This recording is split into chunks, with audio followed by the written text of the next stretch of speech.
오늘 본문 말씀을 한 번 더 제가 읽어드리겠습니다.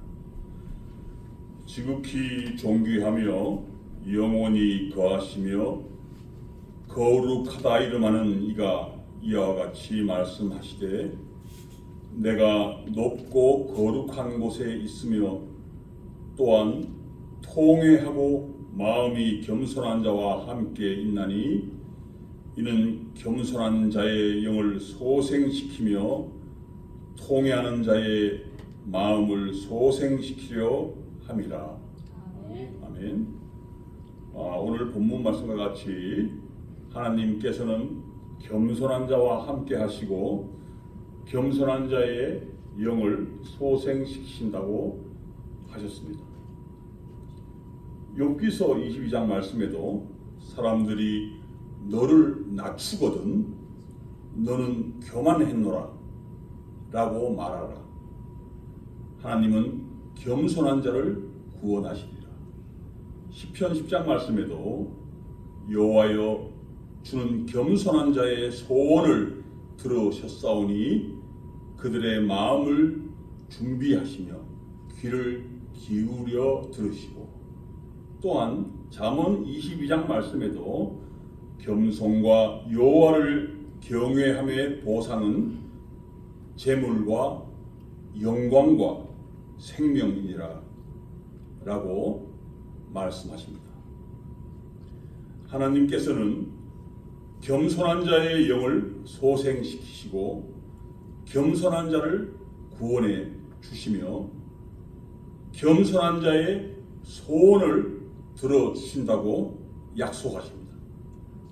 더구나 재물과 영광과 생명을 보상으로 주신다고 하셨습니다. 한 번 더 읽겠습니다. 하나님께서는 겸손한 자의 영을 소생시키시며 겸손한 자를 구원해 주시며 겸손한 자의 소원을 들어주신다고 하셨습니다.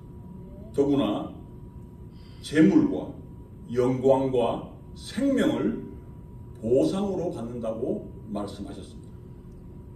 실로 엄청난 말씀이 아닙니까? 이 땅을 살면서 이보다 더 좋은 약속의 말씀이 있겠습니까?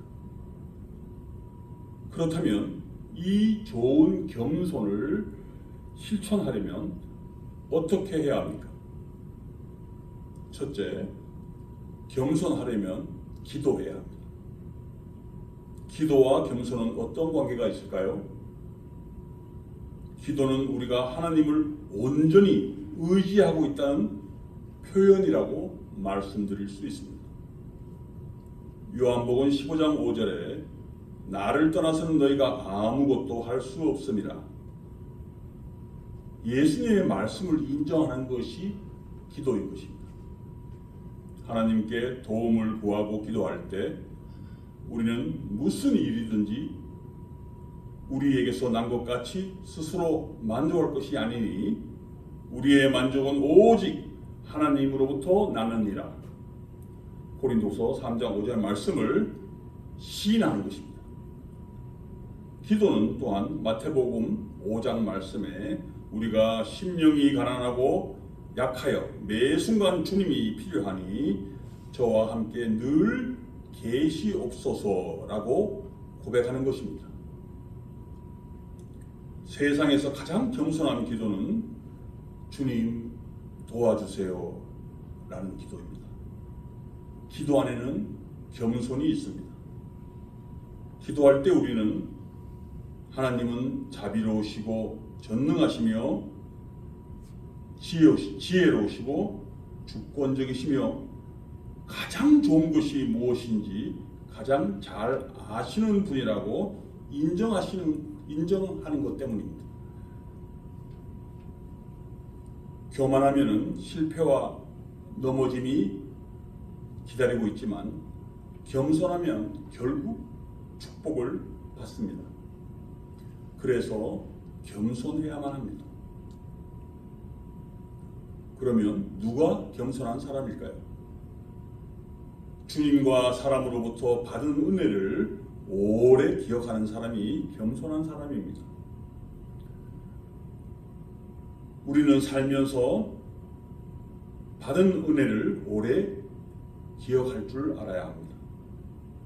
남편과 아내, 부모와 자녀, 공동체에 함께하는 사람들끼리도 서로 받은 것이 많다고 생각해야 합니다. 서로 준 것이 많다고 생각하면 상처뿐이지만 서로 받은 것이 많다고 생각하면 서로가 얼마나 소중하게 여겨지는지 모릅니다. 무엇보다도 우리는 하나님의 은혜를 잊지 말아야 합니다. 그런 겸손한 사람에게 하나님은 자꾸만 축복의 문을 열어주십니다. 특히 우리는 주님 안에서 겸손해야 합니다.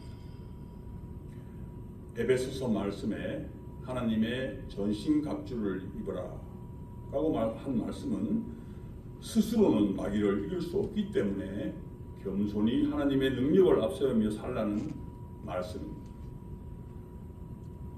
겸손하면 성공하고 축복을 받을수록 더 겸손해야 합니다. 낮아지면 걸림돌이 없습니다. 둘째, 겸손하려면 감사할 줄 알아야 합니다. 겸손한 자에게 있는 삶의 특징은 작은 은혜도 오래 기억하는 것입니다. 왜 사람들이 잘 감사하지 못합니까? 큰 것이 주어질 때만 감사하고 적은 것에 대해서는 감사하지 않기 때문입니다. 교만한 사람은 큰 것이 주어져야 겨우 감사하지만 겸손한 사람은 작은 은혜에도 크게 기뻐하고 감사합니다. 사실 가난한 사람이란 물질이 적은 사람이 아니라 감사가 적은 사람입니다. 이 세상에서 제일 가난한 사람은 감사가 없는 사람이고 이 세상에서 제일 부자는 감사가 많은 사람입니다. 우리가 감사하지 못하는 이유는 감사할 것이 없는 것 때문이 아니라 감사할 마음이 없기 때문입니다. 감사하는 마음만 있으면 얼마든지 감사할 것이 있습니다. 하나님 앞에 믿음의 사람은 겸손과 감사가 너무나 중요함을 알아야 합니다. 로마서 1장 21절은 죄의 뿌리가 하나님을 영화롭게도 아니하고 감사하지도 아니하는 것이라고 말하고 있습니다.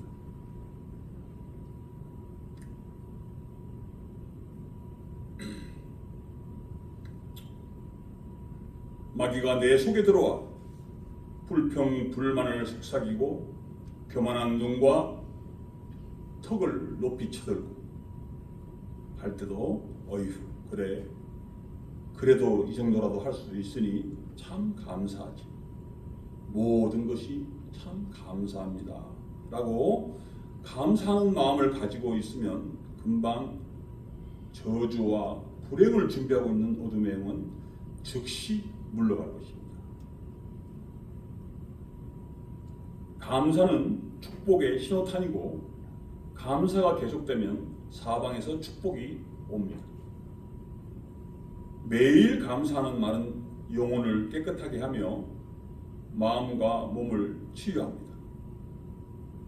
불평하는 것은 실패하는 연습이고 감사하는 것은 성공하는 연습인 것입니다. 항상 모든 일에 감사하는 사람은 축복의 열쇠를 손에 쥔 사람입니다. 겸손한 사람은 작은 것에 감격합니다.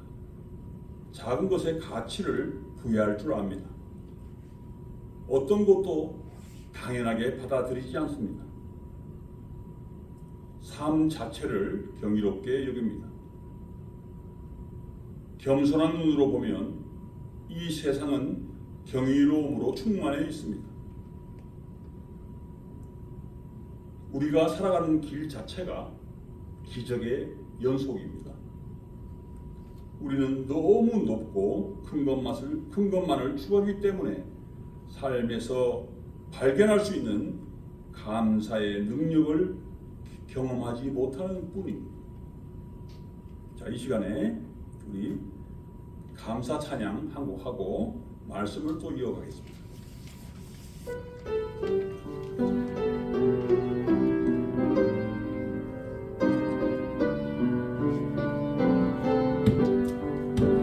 날 구원하신 주 감사, 모든 것 주신 감사, 지난 수억인의 감사, 주의 곁에 계시네. 향기로운 봄철의 감사, 외로운 가을날 감사, 사라진 눈물도 감사, 나의 영혼 평안에 응답하신 기도 감사, 거절하신 것 감사, 헤쳐나온 풍랑 감사, 모든 것 채우시네.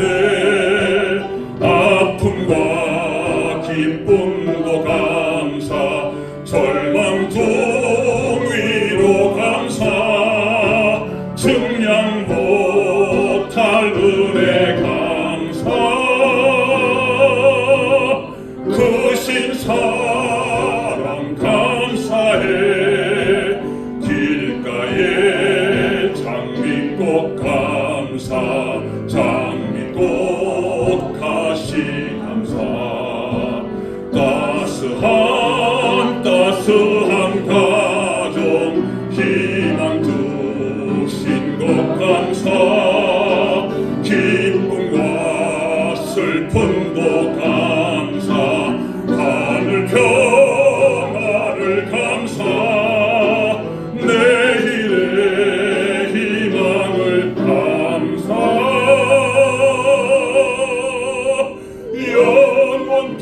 영원토록 감사해. 아멘. 얼마 전에 있었던 잘 아는 지인의 이야기를 해보도록 하겠습니다. 아내가 남편 몰래 시댁에서 받은 돈, 지인이 맡겨둔 돈, 그동안 한 푼 두 푼 모아서 두었던 목돈까지 싹 다 좋은 이자를 준다는 말에 현혹되어서 아무런 보증도 없이 몇십만 불이나 되는 거액을 다 투자하여 사기로 날려버렸습니다. 거기다가 친한 이웃에게까지 소개를 해주어 그 사람 돈까지 다 물어주게는 기가 막힌 지경에 오게 되었습니다. 기가 막히고 살이 떨리고 하늘이 무너지는 상황에 한숨만 짓다가 도저히 혼자서 감당할 수가 없어 맞아 죽을 각오를 하고 남편에게 사실을 털어놓게 되었습니다. 그러나 오히려 남편은 아내에게 한마디 실책도 하지 않고 당신이 다치지 않은 것만 해도 감사하다고 하면서 너무 스트레스를 받지 말고 건강부터 챙기라며 아내를 오히려 위로를 하면서 하나님께 감사했다고 합니다. 그제서야 아내도 내가 이렇게 훌륭한 남편을 이제까지 잘 몰랐구나 하면서 남편을 더욱 존경하고 사랑하게 되었다고 감사의 기도를 드렸다고 합니다. 이런 가정에 어떻게 사탄 마귀가 틈을 탈 수가 있겠습니까? 우리는 서로 감사해야 합니다. 감사하면 기적이 일어날 것입니다. 유다의 4대 왕인 여호사밧 왕의 왕 때 모압 자손과 암몬 자손 그리고 마온 사람들이 큰 연합군을 만들어 브라가 골짜기로 쳐들어왔습니다. 유다라는 나라는 그 큰 무리를 대적할 능력이 전혀 없었습니다. 사람도 없고 무기도 없고 싸울 능력도 없었습니다. 이때 여호사밧 왕은 어떻게 했습니까? 역대하 20장에 보면 백성과 더불어 금식을 선포하며 하나님께 도우심을 구한 후에 노래하는 자들을 택하여 거룩한 옷을 입히고 군대 앞에서 행진하며 여호와를 찬송하기에 이르기를 여호와께 감사하세 그의 인자하심이 영원하리로다 하며 계속 감사 찬양을 하게 합니다. 엄청난 무리의 적군이 연합군을 이루어 쳐들어온 상황에 까딱하면 모두 몰살하고 나라가 망하게 생겼는데 감사할 일은 아니지 않습니까?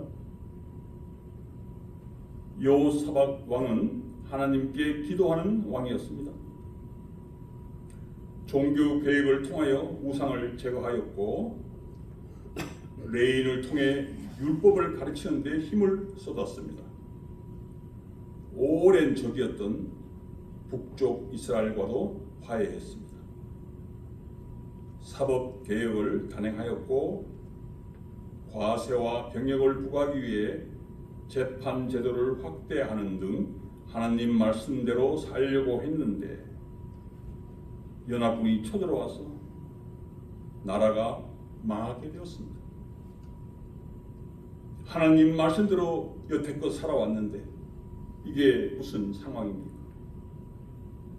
원망과 불평이 나올 수밖에 없습니다.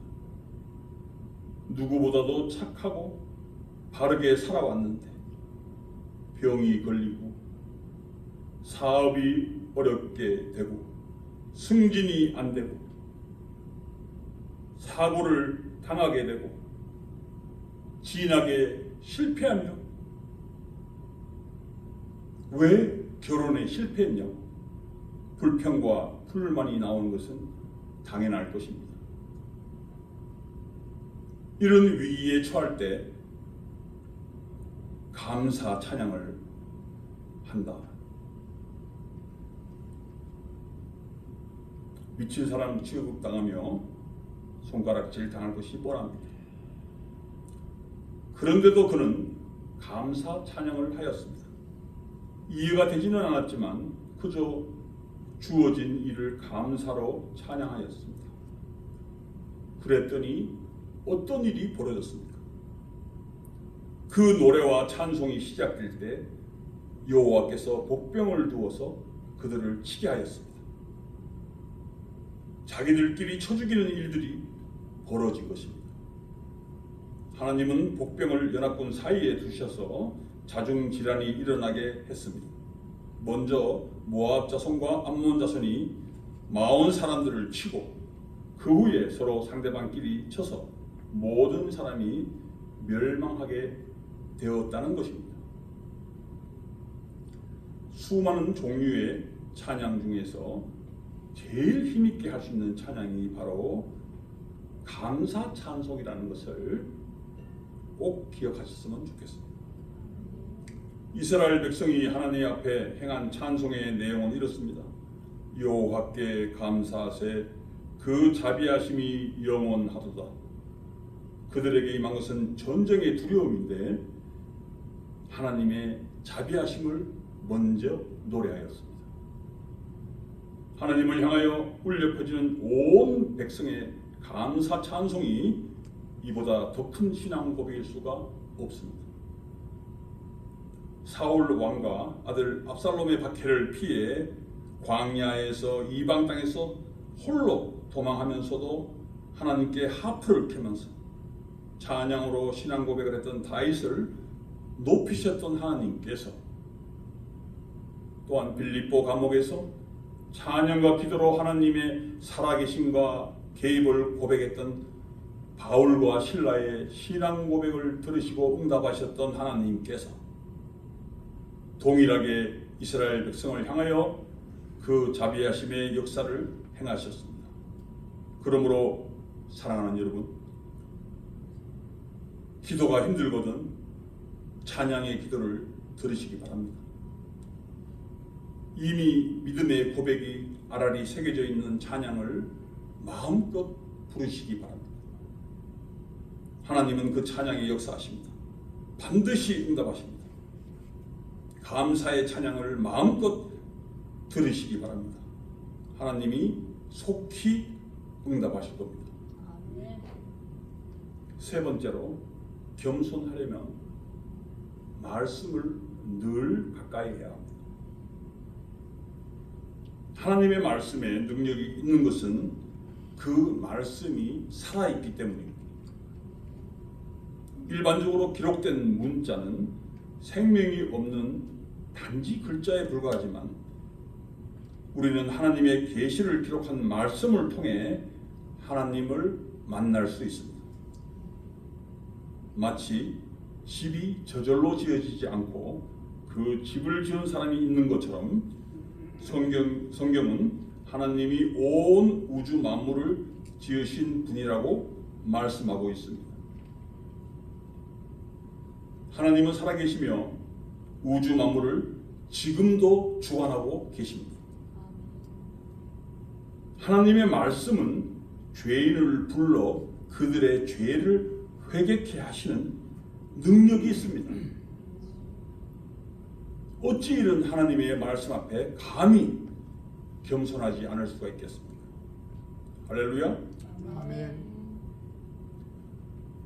기도와 감사 찬양과 말씀 앞에서 겸손의 능력을 경험하시는 우리 모두가 되시기를 주님의 이름으로 간절히 축원합니다. 아멘. 기도하시겠습니다.